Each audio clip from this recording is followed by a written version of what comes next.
everybody, it's Mandy from Travel Forge. So I've mentioned that I've been working on trying to clean out some of my freezers, working through things like bagged pumpkin, bananas, corn, things like that, because we had a quarter steer coming. So we do have a whole hog coming. It wasn't quite ready yet. So I'm going to show you what we got with our quarter steer. So this beef was just processed yesterday. Literally could not get any fresher. So things I really wanted, especially since we're going into summer. I haven't gotten a quarter steer since we've been a family of 6, feeding 4 adults and 2 kids. I mean, Bud is 14, but basically feeding an adult. You know, and then we have the baby coming in September. So my littles, of course, are going to eat beef. Obviously, the 4 of us, you know, the 4 adults are going to eat beef. I really didn't want a ton of roasts and things. We like roasts, but they're kind of more of a winter thing. So I requested mostly ground beef, chip steak. I think we got some dried beef, things like that. So in this box, we have a lot of chip steak. This will be amazing to use on the Blackstone, just really quick dinners, especially if I already have bread made. And then obviously ground beef. We got a ton of ground beef. Typically, I didn't count it yet. Typically in the past when I've gotten a quarter steer, we've gotten 50-ish or so pounds of ground beef.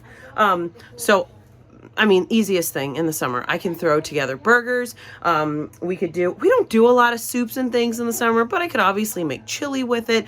I do typically reserve my canned meat for that because it's already kind of crumbled. It makes a much quicker meal. So I'll probably save these packs for burgers. He did ask me if I wanted any made into burger patties, and I'd rather not because I usually add a bunch of extra things. Actually, yesterday, we're at the point, well, and we have been for a while, where a pound of ground beef does really not make enough dinner for us for burgers. So what I did is I took my pound of ground beef and I took a pint of beans that I had canned, mixed them together, and we made like kind of a black bean and beef burger.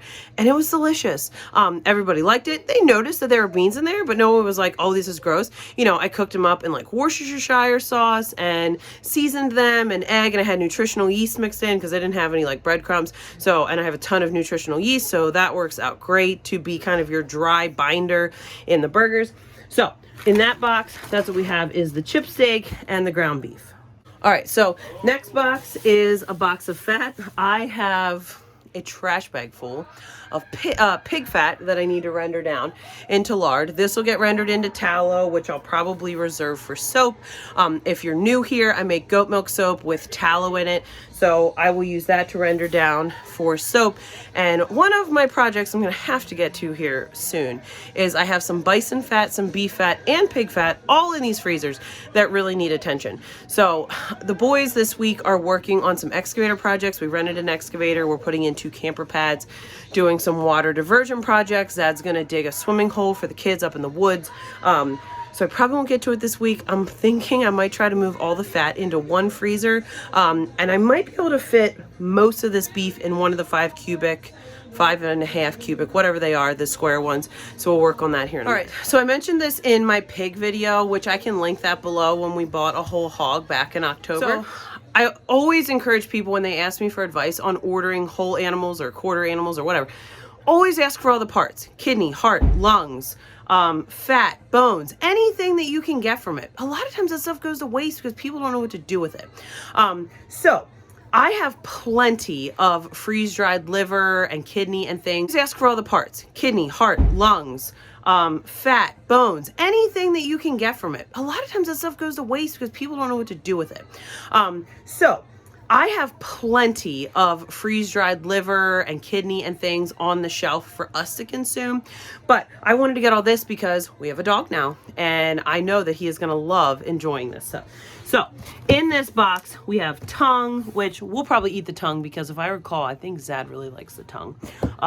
Anyway, there's liver in here. I'm guessing this is, oh, that's a heart, which we'll probably eat the heart too. There's kidneys in here. Man, there's a ton of offal in here, and it looks like there's more fat. So 2 whole boxes here are parts that people don't typically request. You know, and if you don't have an animal that's going to eat the organs, and you don't have a freeze dryer that you can freeze dry that kind of stuff, experiment with it. You can cook, I mean, people were you know, consuming liver before we had freeze dryers.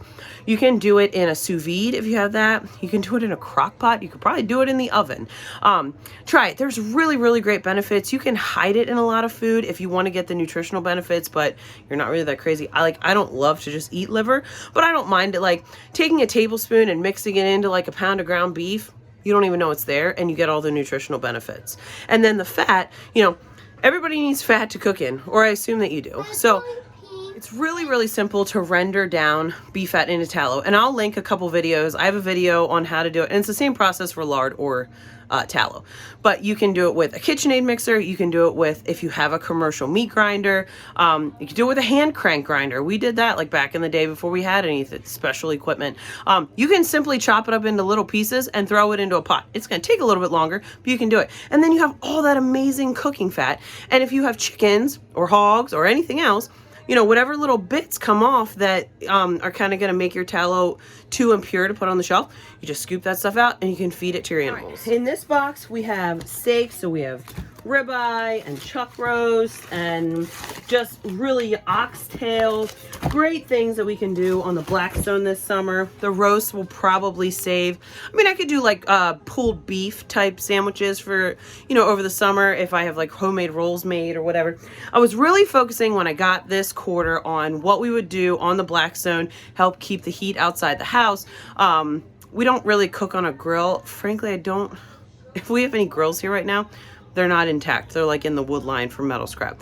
We pretty much cook on the Blackstone or on the stove in the house. But I was really focused on what meals can we do on the Blackstone so we can keep the heat outside or for having a picnic or whatever. This box is delicious. So I'm gonna guess that that's the lungs. That's gonna get fed probably to the dog. I had done some research about feeding dog lungs from beef or cows or whatever. And apparently it's super, super healthy for them. So I am sure the dog is going to lose his mind over that. Probably need to cut it. He's only 4 months old. So we'll probably cut it into pieces, just give him some snacks, but he's gonna love that. Last box here is all ground beef, which is fantastic. We are low on ground beef. Like, we just finished up our ground bison and I have 4 pounds of ground beef. That's what we have left. So this freezer, it was pretty much all the meat I had. I have salmon in another freezer and I had a teeny bit of pork left in my pork freezer. Other than that, this chicken, a little bit of venison and some beef was really all we had. So this has come at a good time. All right, so our freezers are mostly organized by like meat and vegetables. So this one and that one, the two on the outsides are vegetables and fruit. So I had some vegetables left in this one over here. I got these full. They're pretty much filled to the top with vegetables and fruit, which is good because now I can take all the fat, which I probably have a few 100 pounds of fat that I need to deal with. I have this trash bag. I have like 6 packs of bison fat in here, plus the fat we just got. So I'm gonna put all the fat in one freezer, and then I'm basically just gonna top these freezers off with the beef. All right, so very little pork left in this freezer. That was from the whole hog that we got in October, so I think we did pretty good. I'm gonna move that over to the freezer with the chicken. Maybe there's some random bison left in there. Something I love about getting meat from this butcher, who our friend down the road raises the beef, and then sometimes he processes it, sometimes he has a butcher do it, but they send it to me flat, which is amazing because I can stack it all down here in the bottom of this freezer. Okay, so typically when I get an animal in, I don't feel like I prepare myself, but like now that I've kind of made this a focus, I was prepared. I knew that I needed to make space for this, and so I was diligently making banana muffins and pumpkin bread and whatever. So that entire freezer, I think this is a 7.2 or I don't know, 7.3. This is all fat, liver, brains. Just kidding, I don't think there's any brains. Kidneys, all things that we need to deal with. So as soon as we don't have the excavator rented and we have a free rainy day, most of this is fat. There's like 4 trash bags of fat in here. So that'll get processed all in one day and free up almost this whole freezer. And then the liver, kidneys, etc. What we'll do is cut it up into smaller pieces, and then we'll just save them to feed to Dean. So like when I pull up my meat for the week, I could just pull out a bag of like Dean snacks, that are already like, I don't want to give him like an enormous piece. He's just a little guy. And start working some raw food and organs and things into his diet. So this will be free soon, which is good because in June we have that whole hog coming. So, and I know that I can fit the whole hog in here easily.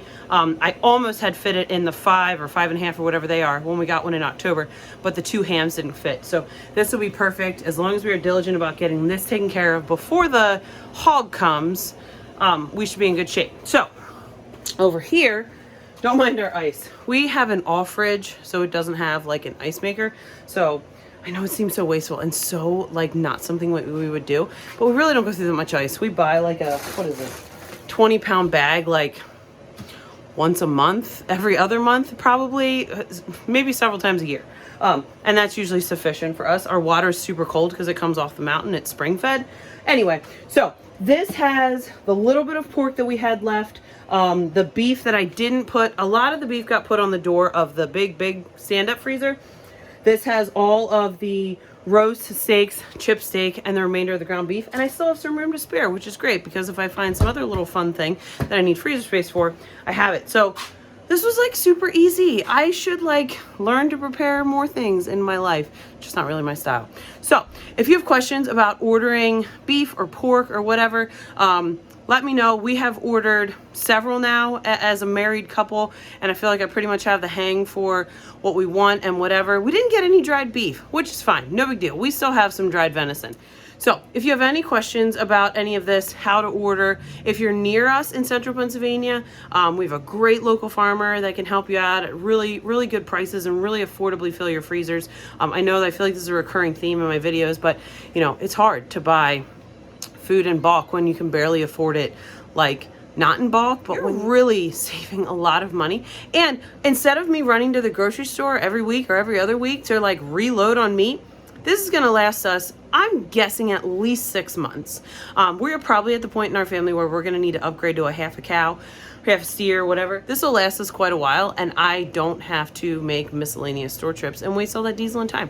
So let me know if you have questions. We'll see you guys next time.